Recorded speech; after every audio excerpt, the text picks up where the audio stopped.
The Public Affairs Department of Kxo Radio keeps you informed with recorded podcast coverage of the 2020 Candidates Forum for the IID Division II race. The forum was recorded Thursday evening, January 30th. It is now available as a podcast by logging on to kxoradio.com, or you can go to the KXO YouTube channel. Coverage is underwritten by COLAB of Imperial County and the IV Veg Growers. We take you now to our moderator, David Cañas.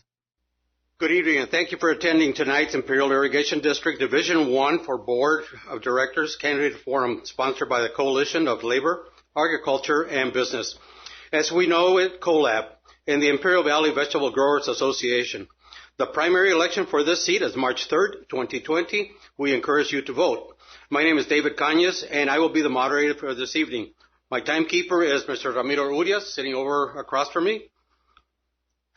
As trade associations, we decided to make a concerted effort to educate our members and the public of the candidates for office in order to provide them with the best possible information with which to make a personal decision for this election process. I would like to recognize the candidates for office in attendance this evening, and in the order that their names will appear in the ballot. Ryan Childers, John Brooks Hamby, Bruce Kuhn, and Dilda McFadden. The format for this evening's forum is as follows. Each candidate will have 3 minutes for an opening statement to review their qualifications, thoughts, and major platform items. There will be 3 questions asked by a moderator pertaining to the issues for the contested election office. Each candidate will have 2 minutes to respond. Each candidate will have 2 minutes for a closing statement. My moderator timekeeper will hold the candidates to the allotted time. You will see the lights standing across from me, and the green you'll see at 30 seconds before the end. 10 seconds before, you'll see the yellow. The red light will come on, and I will stop the candidate at 5 seconds after when it's red. Questions from the audience will be asked as time permits at the end of the forum and prior to closing statements. The forms for the questions are in the back room. Once you complete your written questions, please provide it to Ms. Kay Pricola. The question must be directly related to the responsibilities of the IID Board of Directors or the experience of the candidate. No personal attacks will be allowed. A random drawing was determined by a sequence of opening remarks, and a random sequence will be followed for questions. Introductions are limited to 3 minutes allotted for each candidate. They will be as follows. First will be Mr. Hamby. Second will be Mr. McFadden. Third will be Mr. Kuhn. Fourth will be Mr. Childers. Thank you, and we now ask questions prepared for COLAB.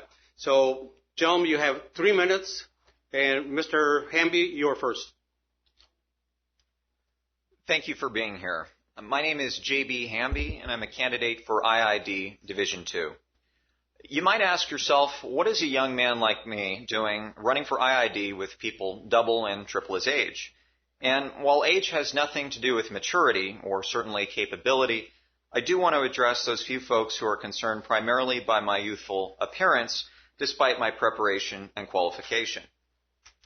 For those of you concerned with my youth, listen to my voice as I'm speaking, but think of this aged photo of what I might look like at Director Kuhn's age. Hopefully this matured appearance will allow you to better hear what I have to say this evening. Now, there are candidates in this race saying they will keep power rates low or that there won't be a rate increase this year. But they're not telling you they won't raise them. Ours is the only campaign to pledge to voters to oppose all efforts to raise power rates over the next 4 years. I think it's also important to set the record straight on water transfers.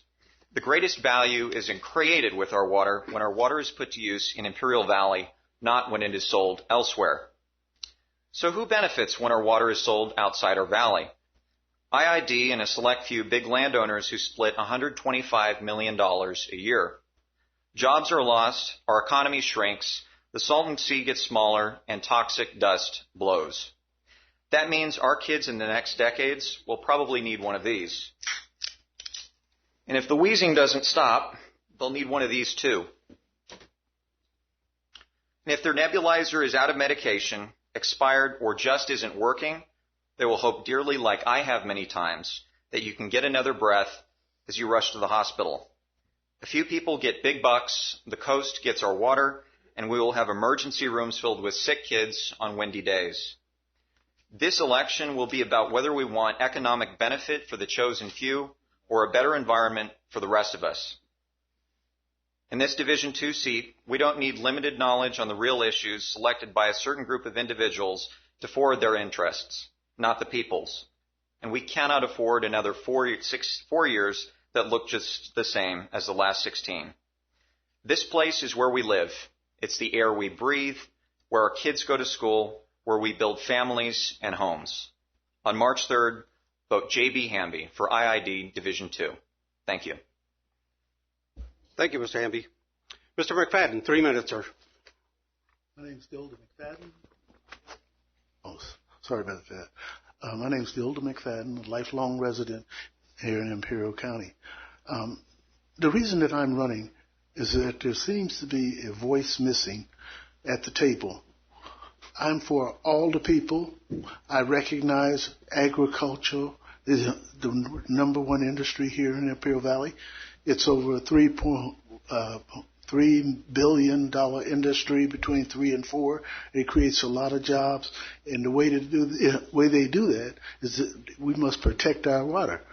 We must protect our power rates. When I say protect our water, I think we need to be very aggressive about it. You know, we're not communicating with each other. Some of these lawsuits, I think, could be prevented if the parties would just sit down, communicate, and express each other's ideas, respect each other, because right now it's a very challenging climate.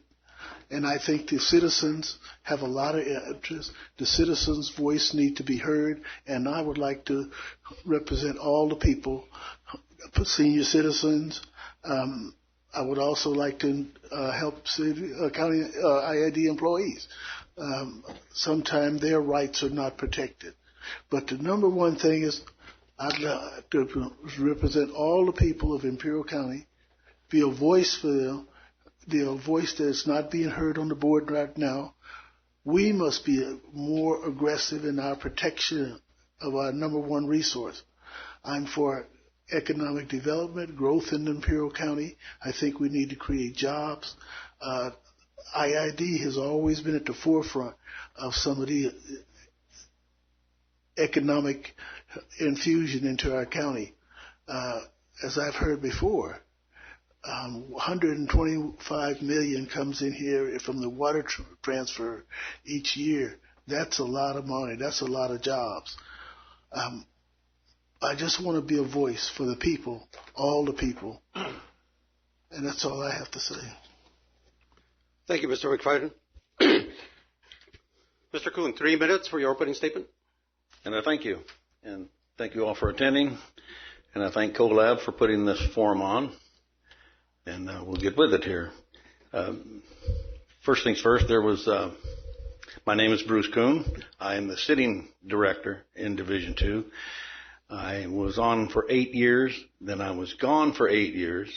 I started in 96 to 2004, then I was gone. I came back on in 2012. I ran for re-election 2016, and now I'm in my fourth year of my fourth term. So there was an 8-year gap. Many things happened in that 8 years. I'd just like to touch bases on some of the things that were said here this evening. First, the breathing machine, the asthma medicine, that sounds good, looks good. Certainly if you are medically inclined or you need it, then, well, you should have it. But it's been alluded to that you're going to need that because we're drying up, because of water's leaving the valley. It's not so. With the transfer, we are able and are farming all the ground that was already farmed. We're doing it with less money because the water that is now left here is through conservation. And that $125 million a year payment that we get for that water is paying for that conservation. And that was the idea of the transfer all along. Farm the same amount of ground with less water. And we're doing it. So it's not drying up. You won't be seeing that with your kids here anytime soon. Won't be necessary. And this year we had a 34,000 acre feet. I would let one of my opponents take that into gallons, like billions of gallons. I mean, here we deal in acre feet. We always have. We don't deal in gallons. We don't sell it in jugs. We don't give it away. Anyway, So it's acre feet. And that's what you're going to deal with, and that's what you ought to call it. Anyway, 34,000 acre feet underrun. That means every acre that these farmers wanted to farm was farmed. And out of that, there was 34,000 extra acre feet. That goes to Metropolitan Water District, and I was misquoted in the paper.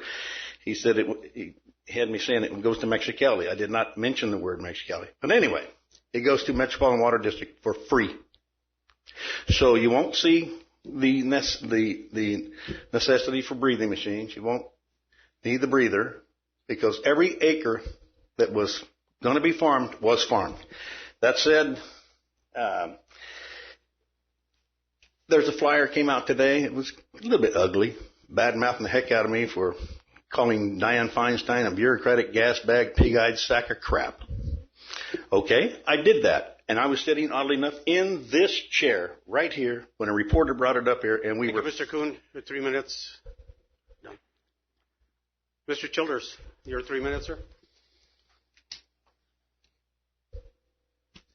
Yes, thank you. I'd like to begin by thanking COLAB, President Snow, and Mrs. Percola for all the effort and hard work they've put into bringing this very important event and opportunity for public discourse on important issues into place so that we could all be here tonight. So thank you. My name is Ryan Childers, and I'm a candidate for the IID Board of Directors for Division 2. Because the IID is one of the most important institutions in our community, and the issues that it faces and the decisions that are made here at this dais are incredibly complex, and they have lasting and will have lasting consequences, not just for us today, but for future generations of Imperial Valley residents. And so I believe, because of the importance of the IID, that it is critical that we elect leaders who have the education, experience, and values to effectively lead the IID and make the decisions necessary to ensure that future generations have and enjoy a more prosperous future than we have seen ourselves. I believe that my education as an accountant, an attorney, my experience as a lawyer, businessman, a coach, a parent, a volunteer, I believe that all of that combined with my 12 years on a school board make me uniquely qualified to step up and represent our community in this very important position of serving as an IID director. I believe that it's important that the IID take its rightful position of leadership on the issues that matter most to our community, issues like protecting and preserving our water rights, issues like addressing the calamity that's occurring at the Salton Sea, keeping our power rates low and affordable, and demanding action on the New River. And that's why I'm running. As a parent and a business owner, I have a vested interest in working to make sure that our community improves, that we protect our water rights, that we maintain our way of life here in the Imperial County. This is where my roots are, this is where my home is, and more importantly, this is where my heart and children are. And I am pledging to you that I will work with everything I have to make the IID more efficient, effective, and better able to assist us as we work and fight to preserve our way of life and our birthright. And because of that, I ask for your vote on March 3rd, and I appreciate your attention and your attendance here tonight. Thank you very much. Thank you, Mr. Childers. We will now ask questions prepared by COLAB. The time allotted, again, for these questions will be 2 minutes for each candidate. We will start based on a drawing for the order, and we'll proceed in a random order. Question number 1, and we will be starting with Mr. McFadden. The question is, the volume of water allocated to the Imperial Irrigation District from the Colorado River is 3.1 million acre-feet per calendar year. About 18% of this transferred contractually outside of the area. In 2026, Bureau of Reclamation will establish new guidelines for water allocation for all 7 states. In the event of a reduction to our volume by any amount, as an elected board member, how would you distribute this reduction to the contractual users to include industry here and to the Imperial Valley in general? The first thing I do is that I'd like us to start planning for the future, working with the Water Conservation Board, the different ag groups, because we need to be in this jointly. This impacts both of us, our community, the farm community, and the only way we can do a fairly deal is that we sit down and work together. We collaborate. We're partners. Right now, I think it's a very stressful relationship. We couldn't come to agreement on anything at this time. People are not respecting each other. And when someone comes to the podium, we need to listen. So the first thing I will do is start right now and saying, hey, let's plan for the future. We know what's coming, what's going to be on the table. How can we benefit that? Business and ag can work together. When we work together, we look at bringing jobs to our Imperial Valley. Another partner that should be involved in that is the county. So the county, IID, water conservation, all need to be at the table at the same time. Discuss COLAB as another one because they represent the ag community. All the stakeholders, let's sit down, work together, exchange ideas. What are some of the recommendations from the farmers regarding this? What are some of the recommendations from COLAB? What are some of the recommendations from the county of Imperial? IID, but if we can gather all this information, the community should be involved. Because one of the things, I think there's a misconception, and I just realized this in the last 2 weeks or so, is the public does not really own the water. No one owns the water. The water is being used by the farm community, but no one really owns the water. I don't own the water. So I think we want people in the community to understand that, and I don't think they understand that at this point in time. Thank you, Mr. McFadden. The same question, would you like me to repeat it? This is for Mr. Hamby. I think I'm all right. Okay. So the issue with a potential reduction for the Bureau of Reclamation is actually not possible. We saw that in a drought contingency plan battle of late 2018. And basically what we discovered at that time is that we're transferring 18% of our entitlement down from 3.1 million acre feet to 2.6 million acre feet. The number 2.6 is very important because that's our present perfected right. And while the Secretary of the Interior does have certain powers under Arizona versus California, the decree that the Supreme Court made in that case, we also had another case with the Supreme Court, Bryant v. Yellen. And what the court made very clear in that case is that the Secretary of the Interior and the Commissioner of the Bureau of Reclamation have limited powers over our present perfected rights. So from now until 2026, it is highly unlikely that we would enter into any reduction situations in which the Bureau would be involved. And if that was to attempt to happen, as Ms. Berman did in the last round of DCP, it wouldn't look good on her part. We would have to strongly stand up for what the case Bryant v. Yellen meant for Imperial Valley. And to finish up the question about apportionment and the absence of an EDP right now under the Abadi litigation, I think that will probably in all likelihood be dealt with by the time I would be seated as your IID director for Division 2 at the end of this year in December. And so at that time, I think we'd be able to make a clearer determination on how to equitably distribute water. Thank you. Thank you, Mr. Hamby. Same question again for Mr. Childers. Would you like me to repeat the question, sir? Sure. Okay. The volume of water allocated to the Imperial Irrigation District from the Colorado River is 3.1 million acre feet per calendar year. About 18% of this is transferred contractually outside of the area. In 2026, Bureau of Reclamation will establish new guidelines for water allocation for all 7 states. In the event of a reduction to our volume by any amount, as an elected board member, how would you distribute this reduction to the contractual users to include industry here and to the Imperial Valley in general? Just 2 minutes, sir.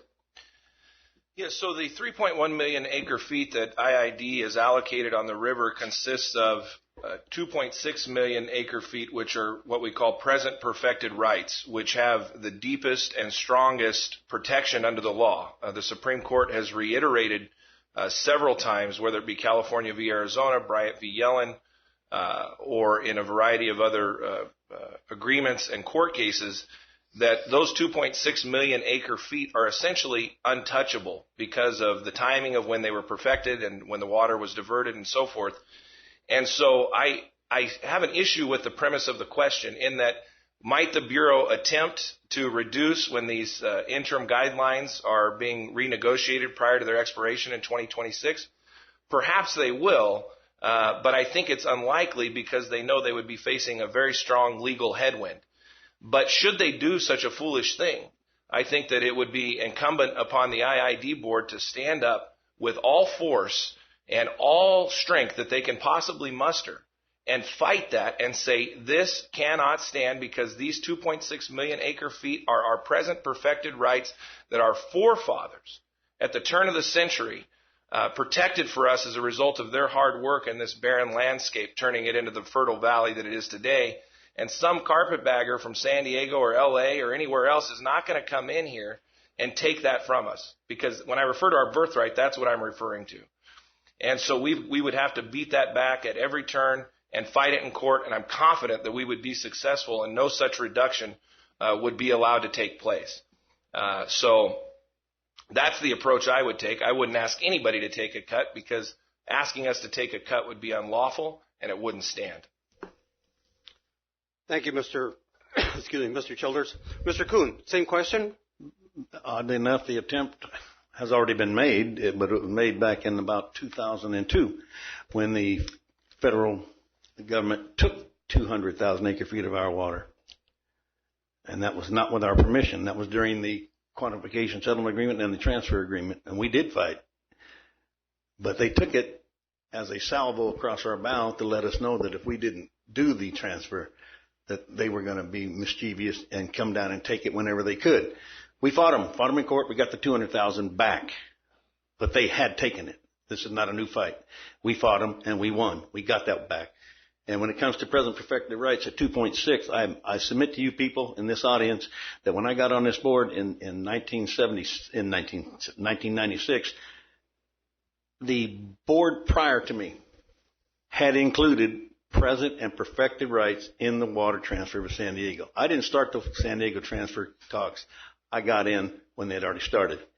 They had included, our people here had allowed San Diego, or was going to allow San Diego, to have 200,000 acre feet of present and perfected rights. And as it's been said up on this board, those are sacred. Those are etched in stone. Those are cast in concrete. No one can get them, and the Bureau cannot take those away, not without one hellacious fight. However, they did take 200.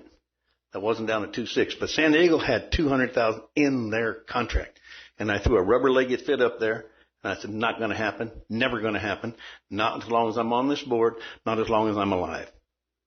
And I came home. It was the weekend. Monday morning, I got a call. They said, are you sitting down?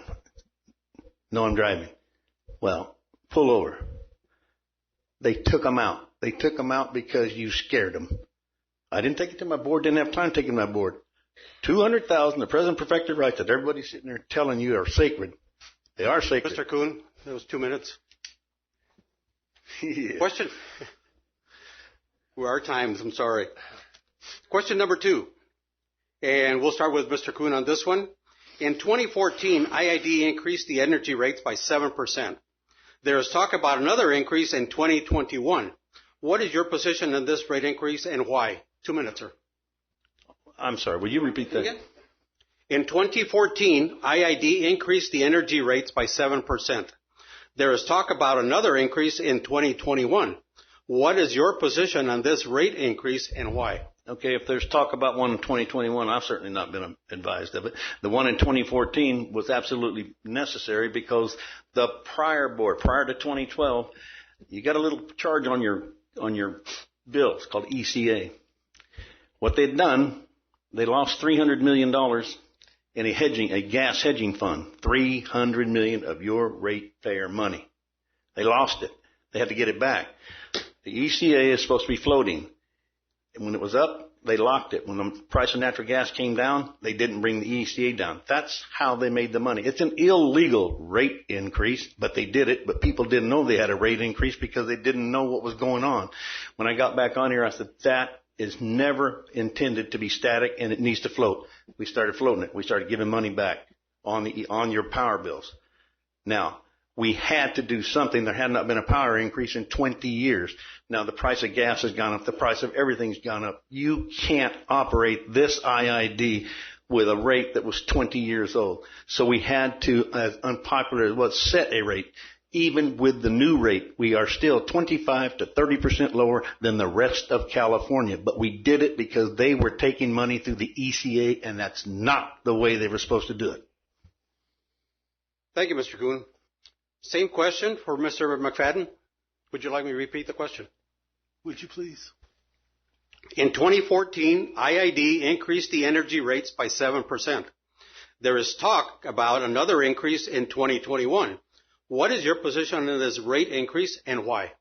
2 minutes. Two things. One, I believe there's a $65 million where they took money from the consumers, the ratepayers, sitting in IID right now. Two, I would not vote for a rate increase as things stand now. The third point is that the public needs to be involved if we're even just considering it, thinking about it. I'm sure there has to be public hearings, but the community, I have not heard anything. I want to think ahead, not waiting until the federal government or the energy department comes to us and we'll say we're in trouble. But these candidates made statements, and no one brought up the issue about community involvement. I personally, at this point with what I know, would not support a rate increase. Thank you, Mr. McFadden. Mr. Hamby, same question. Thank you. I don't know how much more clear I could be than this. This is my pledge to the voters of the Imperial Irrigation District, Division 2, and much more to the entirety of the Imperial Valley and also to the Coachella Valley, which we serve also. This is my pledge to you over the next 4 years. I, J.B. Hamby, pledge to the ratepayers of the Imperial Irrigation District that I will oppose any and all efforts to raise power rates. I believe that we can find efficiencies. Sometimes it takes a lot of time and it takes effort and it even takes investment to find savings. But I don't believe in any case or any circumstances that we should burden excess costs on the backs of our ratepayers. People need to pay their mortgage and pay their rent, put shoes on their kid, and I don't believe that we should burden excess costs on the ratepayers. It's my pledge, whether it's 2021, 2022, 2023, or 2024, the end of this term, that I will be supporting any rate increase at all. Thank you. Thank you, Mr. Hamby. Mr. Childers, same question. Would you like me to repeat it? No, thank you. Currently in the rate stabilization account, the IID is carrying a reserve of $66 million, $17 million in the energy cost adjustment account that has been accumulated as a result of an overcharge, as Mr. Kuhn talked about, that's been in place for quite some time. And so I think before we begin looking seriously at a rate increase, we need to look at our ability to expend those funds to offset a rate increase. But there's a reason why, as was pointed out in one of the candidates' opening statements, that I have specifically said that I will work to keep our power rates low and affordable. They're currently the lowest in the state of California. And that's because with experience, one realizes that making such concrete statements, not knowing what the future might bring, may put one in a position where they're not able to live up to the promise that they've made. So let's say that some disaster, God forbid, was foisted upon our community, and a large swath of our energy infrastructure was cut down from a hurricane or a bad earthquake, and there was a need to raise funds to replace that infrastructure. We just don't know what tomorrow holds, and so what I can tell you is what my values are. And my values are that our ratepayers should continue to enjoy the lowest rates in the state of California. But we also have to be careful with what we say and not make promises that we don't know that we can deliver on, because we don't know what tomorrow holds.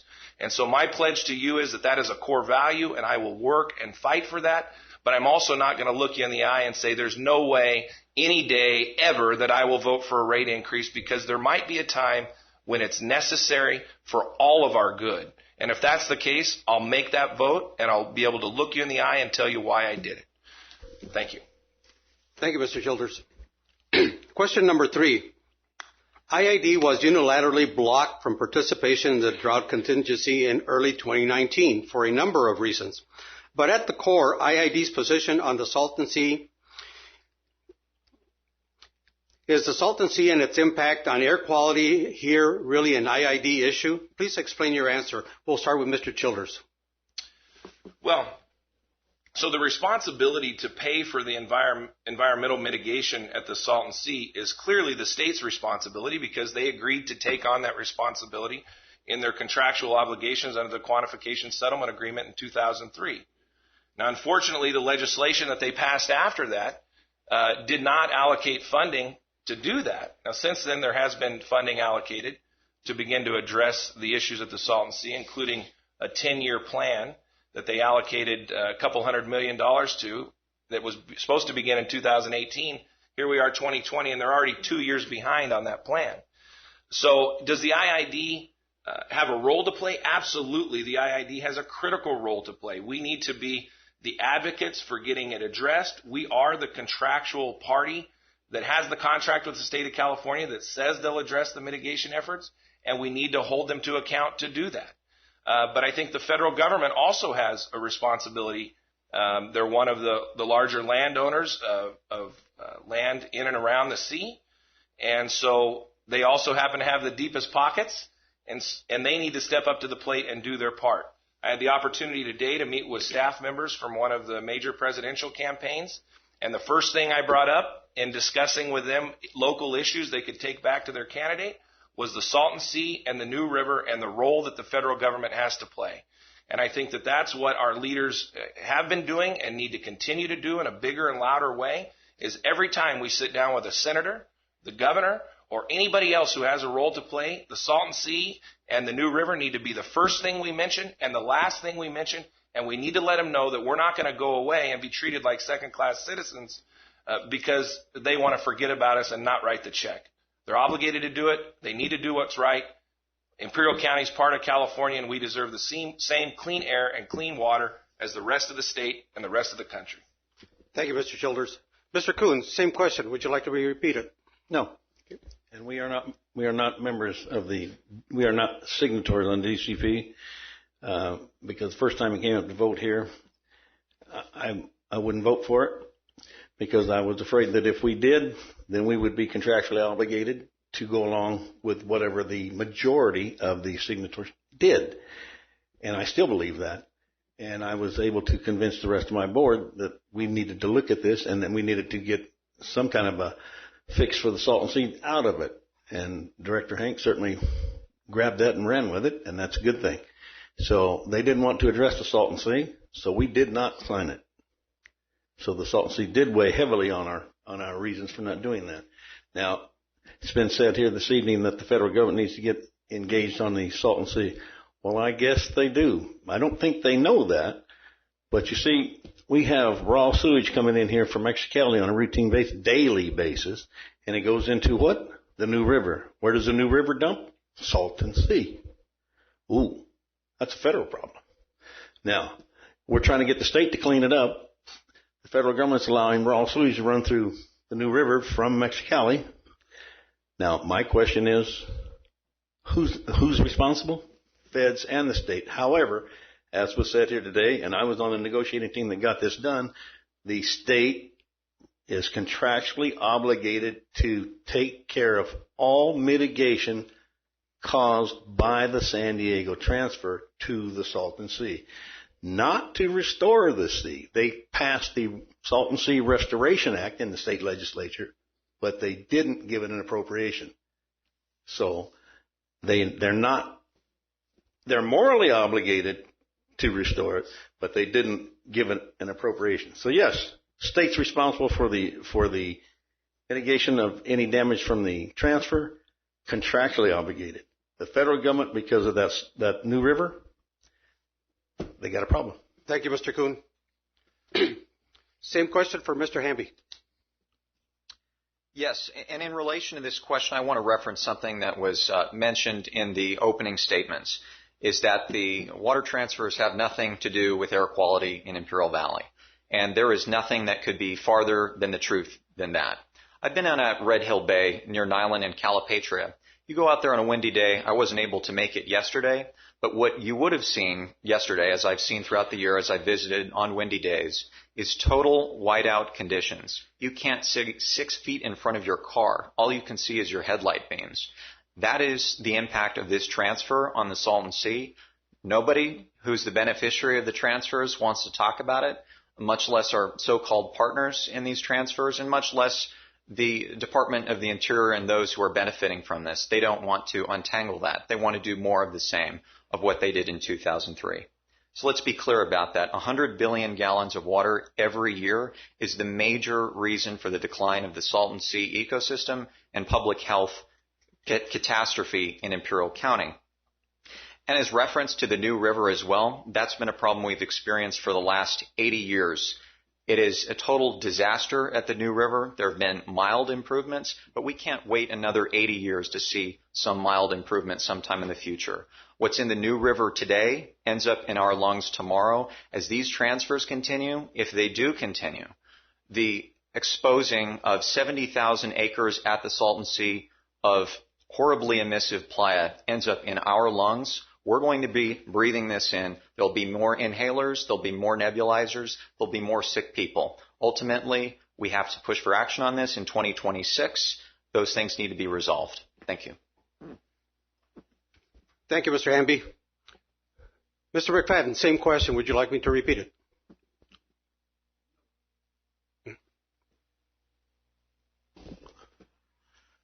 One of the first things that I would do, ask for a meeting with the board members of our IID, the board of supervisors, and let's put together a team with one message. The Farm Bureau would be a part of it. We'd have a lot of stakeholders going to Sacramento. I would test the theory. IID spends a lot on consultants in Sacramento. The county spends a lot on consultants. Why can't they come together and say, hey, I want to see if they can bring the governor down here so he can see personally? Because the money in the budget, the county, the state has taken 20 years. The state has not done nothing. We can't be doing the same old thing the same old way. Let's try something new. Let's put some pressure on the governor. Want the governor to come to Imperial Valley, and with these outstanding consultants that IID have, the outstanding consultants that the county have, let's bring them together, because the same ratepayers' money, and say we like to have the governor come down to Imperial Valley, to Salton, the New River, and for him to give us a commitment, because the budget is starting. We don't know if that 200-some million is going to be there in June, the way they do business, So I'm just saying that I can't trust the state because they have an untrustworthy track record. So let's, again, do something different and get out ahead of the game. All these things are happening, and we're not reacting. Everybody's playing hardball. We're playing t-ball, softball. We need to get tough. We need to show the agencies, the water companies, that we're not playing. We have board members that don't even attend these meetings. So when you don't attend, people take advantage of you. So I'm hoping that I would bring a person to bring people together, and let's save the taxpayers some dollars by utilizing. Thank you, Mr. McFadden. Thank you. Ladies and gentlemen, that concludes our questions, the first three. We're now going to go through questions from the audience, and there are no names as to who's submitted these questions. So, gentlemen, we'll start with the first one, and the question is, we have heard that there is a shortage of power due to lack of sufficient substations in a number of communities in Imperial County and the Coachella Valley. Individual development projects are being told that they will have to pay for and build the substations at IID's prevailing wage cost and will still need to pay normal power rates, which often creates a non-financeable condition. This is deterring economic development in the region, which affects all of the population. Prior to this new and unofficial policy, all substation development here and in Coachella Valley were included in the cost borne by the ratepayer. If elected for this term, what is your position on this unofficial policy? And we'll start with Mr. Childers. Well, my position on this unofficial policy is, as you put it, is that it's dead wrong and it's dangerous. But I think before we go out and start making investments between $8 and $12 million apiece for the construction of a substation, we first need to review the district's policy with respect to what are called will serve letters. And so basically, if you're a developer and you want to bring in a new project, you go to the IID and you say, do you have the power to serve this project? And then they provide you with a will serve letter, which is essentially a legal commitment that they'll actually have the power to provide the power you need for your project. The problem is that we had a bunch of will serve letters that were brought about in the real estate boom, let's call it, leading up to the crash in 2007, 2008. And those are still on the books in many cases, showing on paper that we have a power capacity issue. But if we were to devise a policy that said will serve letters have, say, a shelf life of some appropriate amount of time, talking to developers, finding out what would be appropriate, 36 months, 60 months, something like that, and then they go off and they're not being counted against what our capability is in terms of power availability, that would serve to start to solve part of the issue. But at some point, we're going to have to make the investment.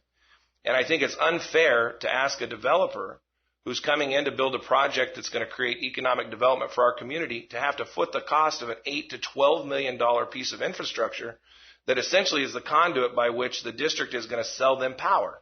It'd be like a store telling its customer, you need to build my store for me so I can sell you what you want to buy. And it just doesn't work that way. And it will create a chokehold on economic development in our county if a developer's told, hey, you want to build this $2 million office building? Well, you've also got to build a $12 million substation. No developer in the world is going to do that. And so we need to be in a position where the IID is appropriately allocating resources to build these substations. Thank you, Mr. Childers. Mr. Kuhn, the same question. Would you like me to repeat it? No. The will serve letters were issued to multiple entities that we're going to build here. Some of them are not even here. And it is true that some of those were still on the books. To date, I don't know anyone who's come in here that wanted to build that hasn't been able to build, because we have been finding these expired, for lack of a better term, will serve letters, and we've been rewriting them, and people are able to go. Now, when it comes to the infrastructure, I think it's most important to understand that the IID is a no-profit organization. In other words, whatever we get in, it's supposed to cover whatever goes out. That comes off the back of the ratepayers. And if we aren't like the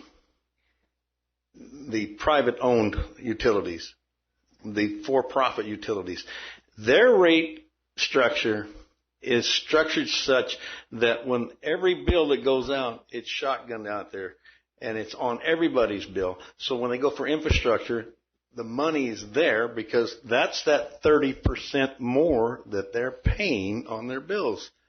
We don't get that. We're 25 to 30% lower than everybody else. So when we have developers come in, there may be a time when they have to perhaps share in cost for a subdivision. But to date, I don't know of any of them that have had to bear the entire cost. And I don't know of anyone that hasn't built here because they wanted to, because they couldn't get power. Thank you, sir. Mr. McFadden, same question. The idea, I think things sneak up on us. We're reacting. We need to get out and ahead of these type of issues. The Energy Department needs to tell us what our infrastructure capacity is, how we plan for the future, because all this gets down to planning. Are we going to be the same today, 5 years from now, or 10 years from now? Then we want to do economic development. We want to grow Imperial County. We need to plan. Planning is essential, and do a joint planning process with the county, COLAB, their business department, because I hate to see us lose business, lose economic development projects because of lack of planning. So I think it's a lack of planning. I think we need to bring stakeholders together and see what's happening with how are these things happening? What policies do we have in place right now to deal with these issues? But again, I think it starts with planning. Thank you, sir. Mr. Hamby, same question. Would you like me to repeat it? I'm all right. Thank you. So I think that the IID policy is designed to protect the ratepayer, and perhaps in some occasions a split is better, especially for small businesses. But ultimately, the cost has to be borne by those who are intending to profit. Our rates should not rise to pay for profits, and El Centro, Heber, and Sealy should not have to subsidize Coachella Valley sprawl. So if there are any changes to be made, perhaps permanent ones, making this instead of an informal policy into a formal one, it should be involving full stakeholder participation. But my ultimate view on this is that the ratepayer's pocket should not be emptied to subsidize economic growth for someone else, somewhere else. Thank you, sir. Our next question. The IID recently voted to require project labor agreements, PLAs, for all IID work, including that by outside contractors. The last IID project that required PLA was in 2016 at the battery storage facility at the El Centro steam plant. The extra cost to IID for the PLA work was $3.4 million, as verified by the change order approved by IID. What is your position on this type of increased cost for IID projects that will result in increased costs to the ratepayer? We'll start with Mr. Childers. I get this one next as well. Okay, perfect. Happy to do it. So we live in the state of California, and I think we all recognize that labor plays an important role in the state of California, in politics and elsewhere. And I've been on the front lines of dealing and negotiating and building relationships with labor unions for the last 3 terms that I've served on school boards. I mean, that's right in your face, dealing with and building relationships when you're negotiating over things like compensation and work conditions and so forth. And I'm proud to say that I have the support of our former union president at the high school district, and I think that's a testament to the working relationship I've been able to build. But having said that, as an IID board member or a board member in any other capacity, we have an obligation to do what's right for the whole community and what's right for our ratepayers. And so while project labor agreements are useful in certain circumstances, for instance, bigger projects where it's difficulty to get the skilled labor, they can serve a purpose there. But I have a concern with making a blatant PLA that would cover all IID projects. There is some legal authority out there that suggests that the federal government may not recognize blanket PLAs, and that could cause some difficulty with federal funding and federal overlap that we have in our jurisdiction. And so that would obviously need to be looked at. But my biggest concern is the fact that my understanding is we only have 2 union shops that are contractors down here. And so essentially you would be creating a situation where if there's a blanket PLA, that these non-union contractors would not be able to bid on IID projects. And so I think that there's a path forward where through communication and people of goodwill sitting down at the table, trying to come to a resolution that serves everyone, that we can get there. But I don't believe in the current form, as I understand Thank you, Mr. Childers. Submitted, that it's going to work best for the community and the IID. Mr. Hamby, same question. Would you like to repeat it? I'm all right. Thank you very much. I understand that there is a strong appetite by the majority of the board with 3 board members to approve APLA in whatever capacity, and it looks that those 3 viewpoints are very firm. Here are my priorities if elected and when elected to this board. First of all, the most important thing for me is local hires. When the dollars are spent and paid for in Imperial County and those dollars stay here, they continue to bounce from place to place to place, from business to grocery store and everywhere in between. So the local hire is the most important function that I think is a part of any agreement that's agreed to by this board, and then also that it's not going to create rate pressure that will then be burdened onto the ratepayers. I know that the County of Imperial has operated with PLA successfully. I think that could be learned from. I can't judge any IID PLA right now because it doesn't exist, and I'm running to ensure that any agreement protects and promotes our local workforce, hiring, apprenticeships, and training, and does not cause a rate increase, that we can create those jobs here, that they stay here, and we have a strong economy as a result of it. Thank you. Thank you, sir. Mr. McFadden, same question. At the present time, I would take an independent view of this. I'm very familiar with the local unions that are here, but I want to be independent. I don't want to make any commitment because I said earlier, I don't want to vote for any rate increases. Will these projects impact the IID for a rate increase? So I want to be consistent with no rate increases, and I would not be one to make a commitment to the PLA at this time. So I want to see more, hear more, and keep my options open at this time. Thank you, sir. Mr. Kuhn, same question. I would like, for the benefit of the audience, not for me, but I'd like you to read that question again because there's a bit of a misnomer in it, and I'd like them to hear it. The question is, the IID recently voted to require project labor agreements, PLAs, for all IID work, including that by outside contractors. The last IID project that required PLA was in 2016 at the battery storage facility at the El Centro steam plant. The extra cost to IID for that PLA work was $3.4 million, as verified by change order approved by IID. What is your position on this type of increased cost for IID projects that will result in increased costs to the ratepayer? Okay. The first part of that question is we voted to include a PLA. We did not vote to include a PLA. We took a vote to sit down and negotiate with those who are interested in having a PLA. But at this current time, no PLA was passed. And by the way, I got chewed out in a very public setting in a restaurant here by a most irate non-contractor, and he let me know how stupid we were, how dumb it was, how asinine the entire board was for passing that. And I'm trying to explain to him we didn't pass anything. There is no PLA in place at this time.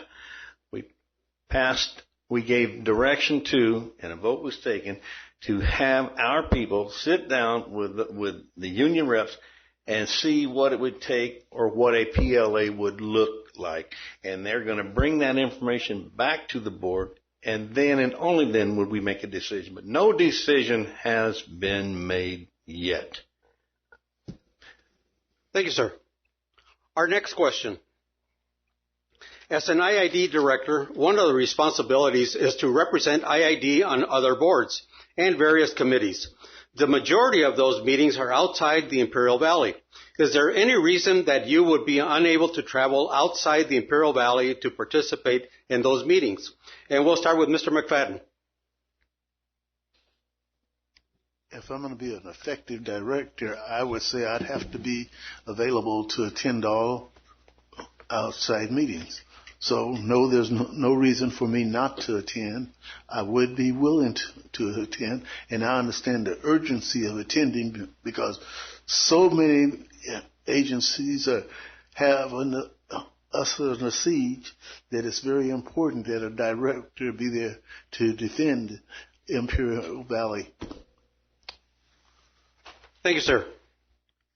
Mr. Kuhn, same question. Well, having been on the board for 15 years, I can assure you that I have spent my fair share of time in other cities. I have testified on the Hill in Washington, D.C. in congressional hearings, and that had everything to do with fighting for our water. I have spent many trips in Sacramento in the state capital. Twice the governor was at the table fighting for our water rights. There was a time there I went 8 times in 8 weeks to Sacramento. I went to the State Water Resource Control Board in 2014 and testified because of my knowledge of the transfer, because of my knowledge of the quantification settlement agreement. And that testimony was what jump-started the state to start living up to their obligation. Have they done it fully? No. But they weren't doing anything. And that testimony got them started. So yes, I go out of town. Oh, and when I do go out of town, I pay my own way. I do not have an IID credit card, and I do not charge the IID. I have my own phone. I do not charge the IID when I go out of town, but I go out of town. Thank you, sir. Mr. Hamby, same question. Yes. So for me, I believe that it is vitally important to do this. Myself personally, not being an IID board member, I've put, I don't know how many tens of thousands of miles on my trusty Prius over the past 9 months, traveling across the Colorado River Basin. 2 days after I graduated from school, I went and spoke at the State Water Resource Control Board, talked about the Salton Sea to various board members there who I talked to. Afterwards, I've traveled this basin over these 20 conferences and learned a lot at some personal cost, but I believe that that is the sort of thing that is absolutely vital and indispensable from now until 2026. That's a long period of time, 6 years, but it all begins now when those 2026 negotiations begin basically at the end of this year. We have natural allies across the Colorado River Basin. It's not been something we've done historically, really since the 1930s when Phil Swing and crew were active, as you can see them on the board up there. But we have natural allies in Arizona, Colorado, Wyoming, and other places across the Colorado River Basin, rural, tribal, small agricultural communities. I've talked to them. I've made relationships across this basin in my small capacity as Joe Blow, JB, perhaps. And that's what I look forward to doing, especially over this next 4 years as your IID director. I think it's vitally important, and that investment in time will pay dividends over the next century in Imperial Valley. Thank you, Mr. Hamby. Mr. Childers, same question, sir. Yes, my decision to run for the IID Board of Directors was not a decision that I took lightly. It was the result of discussions with my wife and even my children about the time obligations that would be required in order to serve the community and do it right. And so before I endeavored to run for this position, this was something I gave careful consideration to. And I can say without any reservation that I will be able to travel. I will be able to do whatever is necessary to do this job right and in the most effective manner for our community. I think that it's vital that our board members are out building relationships and making connections with agencies from the other 7 basin states so that as we are beginning to negotiate the new interim guidelines that come due in 2026 or even further down the road, our agreement that allows us to provide power in Coachella Valley is going to be coming up in 2033. And so we need to begin to have those conversations now. And effective negotiation, in my experience, is often built with some type of relationship as a foundation from which you can then begin to negotiate. But if you go into it cold with strangers, it can become difficult and troublesome in some cases. So I intend to travel, work, build relationships with other stakeholders so that when the tough negotiations come, we have a starting point to begin from that's not just essentially a cold call. Thank you, sir. Our next question, gentlemen. Do you believe our water is under attack? If so, what is your plan to defend it, and who are the attackers? We'll start with Mr. Hamby. Great question. Our water is under attack presently, and it's only going to get worse. That's why I have these pledge cards here. I believe that the greatest protection of Imperial Valley's water is to ensure that it stays here and is put to use here. I want to read this very briefly because every word is really important. I believe in a 2/3 public vote for any new water to leave Imperial Valley. I don't think that it's fair to any IID board to be burdened with the decision of permanent decisions that will commit our water to be moved elsewhere. That's why I wrote this, and this is what I look forward to introducing as your IID director for Division 2. A 2/3 affirmative vote of the public shall be required in a general election to authorize the Imperial Irrigation District to seek, propose, enter into, or otherwise facilitate a voluntary, new or enlarged transfer, sale, lease, compensated forbearance, or other generation of additional conserved Colorado River water to be made available for use outside of the Imperial Irrigation District water service area. It's only by returning that power back to the people that we can ensure that when our water is under attack, and it's only going to get worse, that the people are ultimately in control of that decision. It's happened before in 1911 when the IID was created by public vote of the people, and in 1919 with the authorization of the All-American Canal. I think 101 years later, at that point, whatever the math is, that ultimate power is restored to the people, that the people can decide whether this water leaves this valley. That's the only way that our water will be preserved for generations to come. Thank you. Thank you, sir. Mr. McFadden, same question, sir. In my opening statement, I talked about agriculture being under attack. We need to protect it, but we need to protect it as a community. We cannot protect it with us all going different ways, sending different messages. We need to talk with one voice. The county IID need to be on the same page. The public, we need to engage in the process. Stakeholders, I definitely feel that agriculture is under attack, water-wise on a local level. I also understand the body case. The body case has been being dealt with through the judge and the court system, so that should play itself out. In the meantime, we have other issues of respect. Ag community, I don't know if their voices are being heard. All I see is negatives at the IID meetings, and you know what's really troubling about that? Negative is okay, but when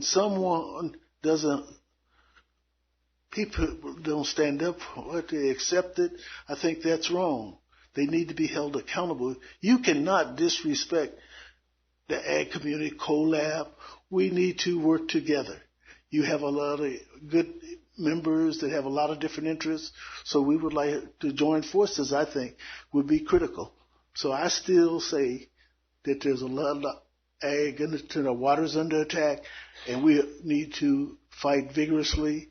We need to fight with one message, and let them know that we're not going to roll over for anyone outside, and we're going to deal with our inside issues. We can't attack each other. We need to do that in private, but if you continue to disrespect me in public, I'm going to have an attitude, and that's just the way I feel, that you have to treat the community with respect. Thank you, sir. Mr. Childers, the same question, sir. So our allocation of Colorado River water represents 70% of the total 4.4 million acre feet allocated to California. It represents 20% of the overall available water allocated on the Colorado River overall, and something like 40% of the lower basin's allocation. So as these communities in the West that rely on Colorado River water look to grow and expand, there's really only one place to come and get the water, and that's from us. And so anyone who doesn't recognize that, whether it's currently being done overtly, that our water rights are and will continue to be under attack, is not living in reality, because this is the place where the most water is. And so I think that the fight over our water rights is an existential fight for the future of the valley. I don't think that is overstating the stakes that are in play in this fight. So having said that, I think that it's incumbent upon the IID board and all of the stakeholders to make sure that we continue to use water in the most effective and beneficial manner, so that our rights can't come into question. And we also need to be planning in a long-range and strategic manner the way that we are going to rebuff the expected attacks that we know that we will be getting in the future as these other entities try and dip their straw into our water, as it were, and take as much as they possibly can. And so I believe that I am prepared to take on that fight and add to that discourse and provide my strategic thinking and thought and bring my experience and education to bear to represent the Valley in this fight that is more important than any other fight that we've ever waged. Thank you, sir. Mr. Kuhn, same question, sir. You know, it's increasingly difficult to explain all this in 2 minutes because, you know, you can't jam 15 years into 2 minutes, but I'm going to try. Look, this thing about the 2/3 vote of the people, you got to know people that sounds good and it's fuzzy and feely and it feels good.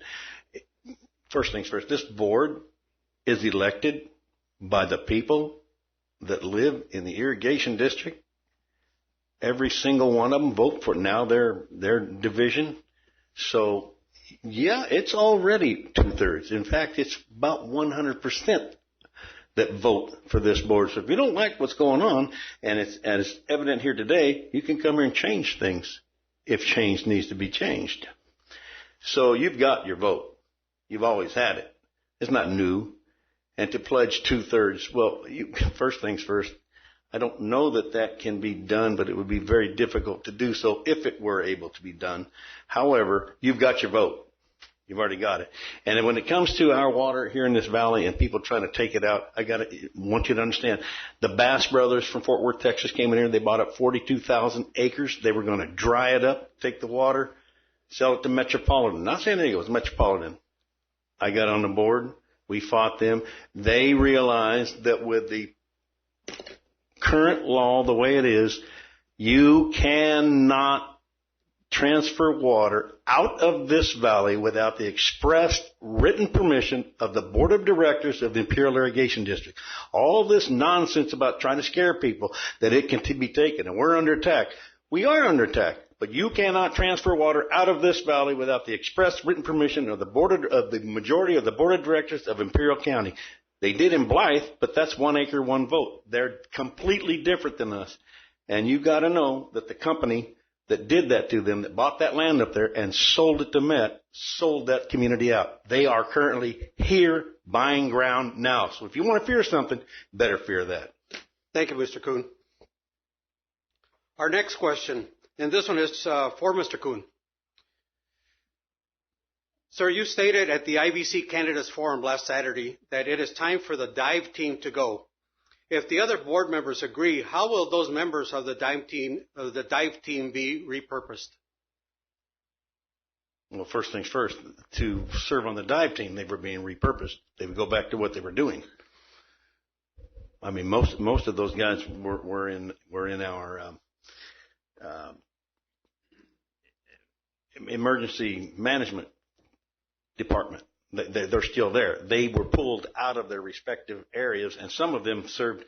Some of them were in heavy equipment. Some of them were mechanics. We brought them in to do the dive team. The dive team disbanded. They go back to what they were doing full time. Thank you, sir. Our next question, this will be for all 4 of you. What is your position or a public vote, or is a public vote required a 2/3 majority vote for any additional transfer of the water from Imperial Valley? And let me reread it. I got confused.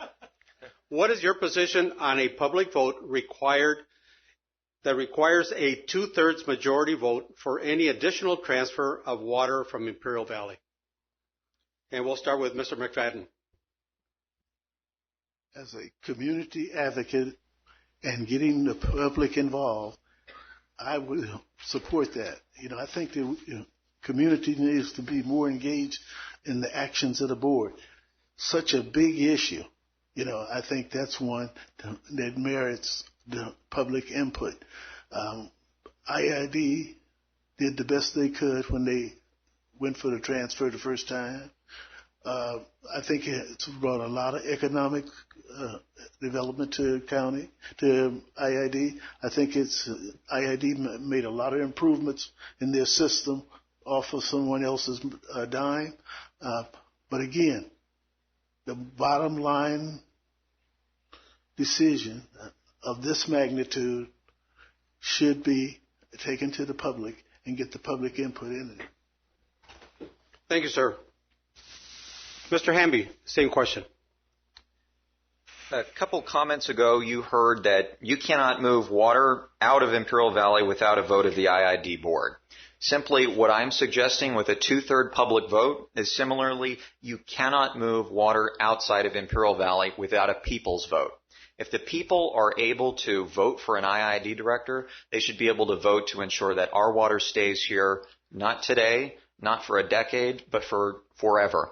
That's what this proposal does, is it ensures that the people have the ultimate say, that it's not the board, it's not anybody else, but that the people have the ultimate say over a drop of water leaving this valley. We can't allow any more to leave. We have to put it to use here for everyone's benefit, for the benefit of the environment, for the benefit of our culture, for the benefit of our people and our cities that are not using enough water. We need to use all of it here. And the only way to protect that in the long term is to ensure that that high threshold, 66% or more of the people are able to vote for a drop of water to leave this valley. I don't believe they'll ever do that, and that's why we need this. Thank you, sir. Mr. Childers. Well, I think at first blush, the idea of having a 2/3 vote in order to transfer water, it sounds nice. But I'm afraid that it's just a political gimmick. Because the reality is, our republic was founded as not a direct democracy, but as a representative democracy, where our electorate votes to put elected leaders into position so that they can educate themselves and achieve some measure of expert status in looking at and making decisions of this nature. I also have a concern that it doesn't reflect the reality of serving on a board. When you serve on a board and you have to make very important public decisions, sometimes you have to make decisions in a very quick manner. You have to respond to conditions on the ground. And the idea of convening a special election of the entire county in order to address something that would typically be within the purview of the board, or has always been within the purview of the IID board, it just does not make a lot of sense, and it doesn't reflect the reality of governing as a board member. So having said that, I have great concerns. The voters' options are to not elect people that hold positions that are going to transfer water out. I've made clear that I will not support transfers. I think just about everybody up here has made clear. And if someone deviates from that, then they're to be held to account for that. And that is the process. But we also have to realize that and there's a reason why we have representative democracy, not direct democracy in most cases, is because the electoral process is subject to manipulation. Voters have been sold, myself included at some point in the past, I'm sure, a bill of goods that's packaged really nicely that seems like it's in your interest, and then lo and behold, after the thing is done, it's not what it seemed to be. And so I would be very fearful of creating a situation where our electorate could potentially be duped, myself included, as a voter here, by some bill of goods that would permanently affect our water rights. Mr. Kuhn, same question, sir. Damn, you stole my thunder.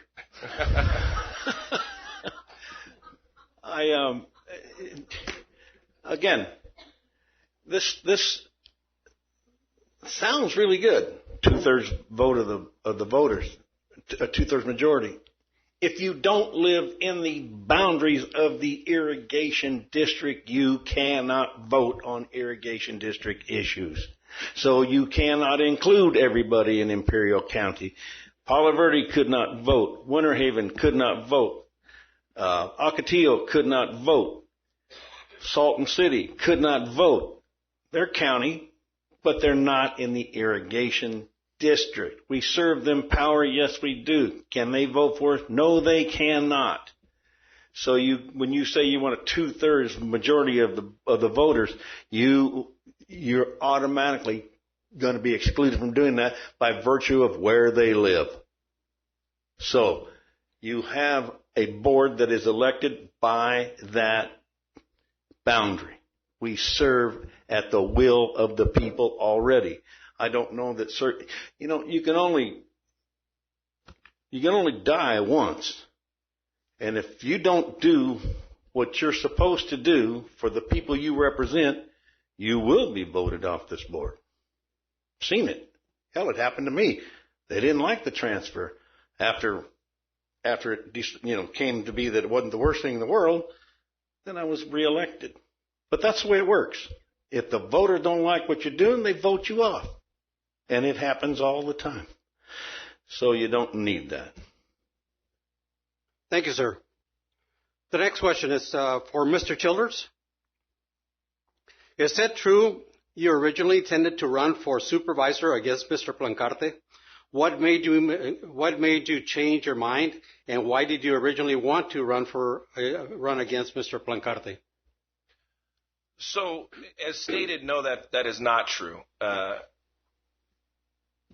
I've been on the school board, as I've said, for 3 terms. I've come to a position in my practice and my family life where I have the time available to devote to a greater public service. And so when I began to evaluate where I might be of service, where I might put my skills and experience to work to benefit the community, the 2 obvious places to evaluate were a run for the Board of Supervisors or this particular seat. And I happen to be a friend of Mr. Plancarte's. I happen to think that Mr. Plancarte is doing an excellent job on the Board of Supervisors. And as they say, if it's not broke, don't fix it. But beyond that, as I looked at very closely at the issues that the IID is facing, as I looked at the role that a director plays, it became apparent to me immediately that the place that was best suited to my skill set and experience was a position right here on this IID board, and it became very clear to me that I could have the most impact in a position right here on this IID board, and that's why I decided to run for this position out of a desire to serve the public in a way that can be most beneficial and nothing else. And I think that that's evident in the approach that I'm taking, the positions that I'm taking, that my goal is to serve the public and the public interest. Thank you, sir. This next question is for Mr. Hamby. It says, from your statements on Facebook and at other public events, it appears that you wish to end the Quantified Settlement Agreement, the QSA, so that all 3.1 million acre feet of water can be used for farming here. If that is correct, if that is a correct assessment of your position, what are the consequences of a breach to QSA agreement? Yeah, that's a really good question. I think we wouldn't dispute it that if the QSA were to be ended, the Imperial Valley would be a better place.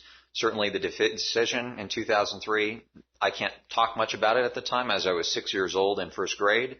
But what I can say about it is that if we look at the Salton Sea, if we look at the period of fallowing that followed the QSA for a period of time, it has not made Imperial Valley a better place. That is to say, though, that we're stuck with these agreements as they are, but the ultimate point that has to be made clear there is there was 3 things promised in the QSA. Number 1, that water would leave Imperial Valley to make up for the overuse of Metropolitan. 2, that money would come from San Diego to Imperial Valley through the Imperial Irrigation District. And 3, that the state of California would honor the responsibility for restoration of the Salton Sea ecosystem as they clarified at a later time. So my position is not blowing up the QSA, but my position is this, on my pledge card here, to hold the state of California accountable for its failure to meet its unmet responsibilities to the Salton Sea by all means necessary and required, including the declaration of a breach of the QSA water transfers if necessary. That's the only way we can ensure that the other parties are going to answer their side of the agreement without that strong language and ensuring that they answer their obligation at the Salton Sea and don't endanger the lives of the people who live here in Imperial Valley who are going to see 70,000 acres of exposed playa at the Salton Sea, the total destruction of the fish population, a devastation of the bird population at the Salton Sea, and astronomically rising asthma rates in Imperial County. Without making that clear that we're going to stand up for ourselves and ensure that other parties live up to their agreement, it's not going to get any better. Thank you, sir. This next question is for Mr. Kuhn. It is your position that the community should not be concerned about the air quality in Imperial County. as a result of the, excuse me, it is your position that the community should not be concerned about the air quality in Imperial County was a result of fallowed land. What data do you rely on for your position? I don't ever recall not being concerned about the quality of air in Imperial County. I don't know where you got your information, but I mean, I don't know whoever asked that question doesn't know me at all. Of course I care about the quality of air in Imperial County. And to say that the fallowing didn't cause a bit more dust, of course it did. But then every summer when crops are out and you see farmers working in their field, you're going to see an increased amount of emissive dust in the air anyway. And when it comes to the Salton Sea, yes, there is some playa blowing down there. That's indisputable. But it's also known that the majority of the emissive dust coming from the sea or off the sea is coming from the desert west of the Salton Sea. So you have a combined problem over there. You have the emissive dust from the desert, and you have the emissive dust from the exposed playa. We know that. It's up. The state is contractually obligated by contract to address those issues, and we have not stood idly by and let the state just slide. And there was something mentioned here that we need to get the governor here. Gavin Newsom was here. He was photographed at the Salton Sea when he was lieutenant governor. He knows about this. It's not new. He was here, and he was using it to as I'll say a springboard to get elected to governor. Okay, he did. And he did. He's governor, but he has been here, and he was here because we invited him down here when he was lieutenant governor, and he came here. He's not unaware of the problems, and your IID board got him down here. Thank you, sir. Gentlemen, this concludes our questions because of the time. We're now going to go to closing statements, and we'll start with Mr. Childers. 2 minutes, sir. Yes, thank you. And again, I'd like to thank COLAB and all of you for attending and your attention here tonight. As I said in my opening remarks, and as I said in answering some of the questions, I'm running for the IID board because I want to serve our community. And I believe that I have something to offer in serving the community.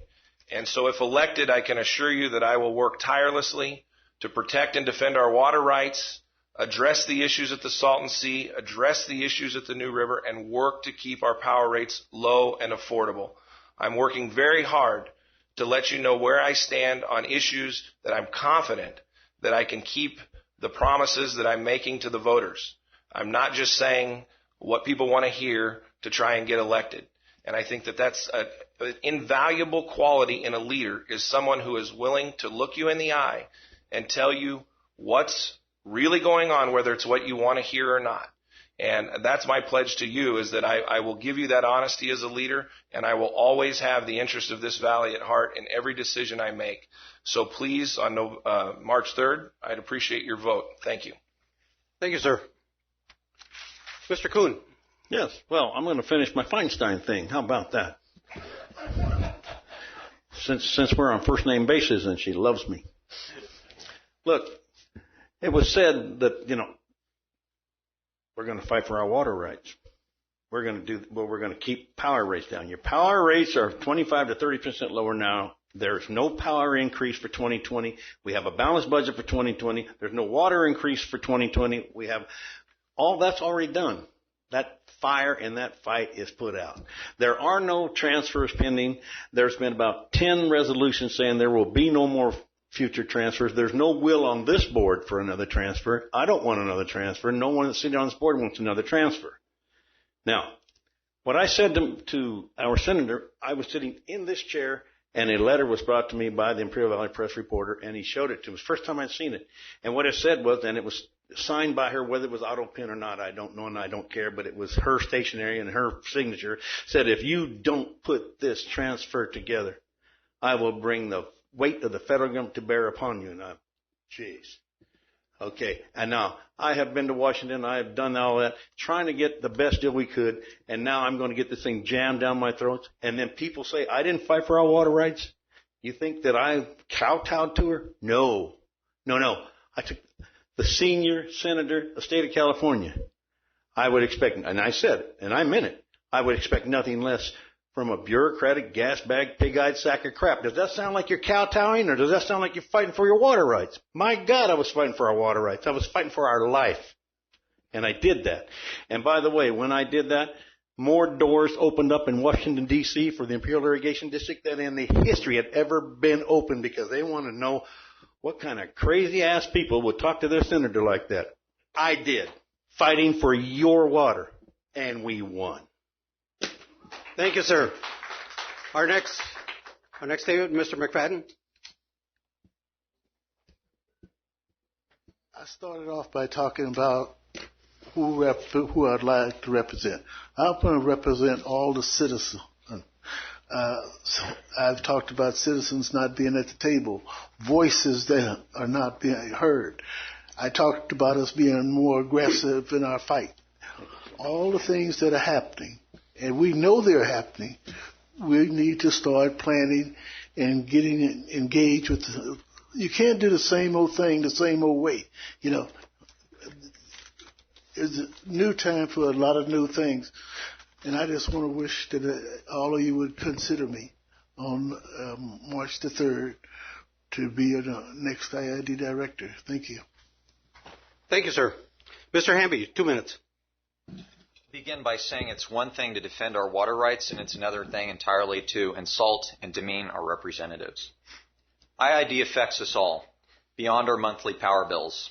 IID affects the air we breathe, the food we eat, the water we drink, and the power that lights our homes. The decisions at IID are big. They shape the future of this valley. Sometimes the decisions that get made behind this dais last for 99 years or longer. And sometimes the comments that get made behind this dais never die. We have the leadership that is dedicated and rooted in this community, but most importantly is principled and willing and able to set the direction of this valley's next century. Water built and sustains this valley. We have to protect this resource and keep it here at home with us. We need it today. Our children will need it tomorrow. To protect Imperial Valley's future, we must have vision and work without compromise to ensure that our water stays in our valley. The devastating water transfers have gone far enough.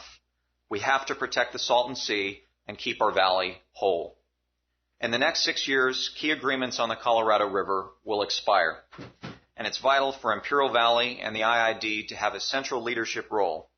That Imperial Valley sets the terms, not having others set the terms for us. Why does water matter to all of us in Imperial Valley? Because water is life. Water in our valley means opportunity, local jobs, cleaner air, and a better future for our families. Without it, we have nothing. On March 3rd, vote J.B. Hamby for IID Director, Division 2. Thank you. Thank you, sir. We thank each of the candidates in the audience for their participation. We encourage all citizens of Imperial County to vote either by mail or to be sent by mail in the ballot or at the polls on March 3rd. Thank you very much for your attendance and good night. You've been listening to the 2020 Candidates Forum for the IID Division II race. The forum was recorded Thursday evening, January 30th. It is now available as a podcast by logging on to KXORadio.com or going to the KXO YouTube channel. Coverage is underwritten by COLAB of Imperial County and the Ivy Veg Growers. For KXO Radio, this is Jared Anchondo reporting.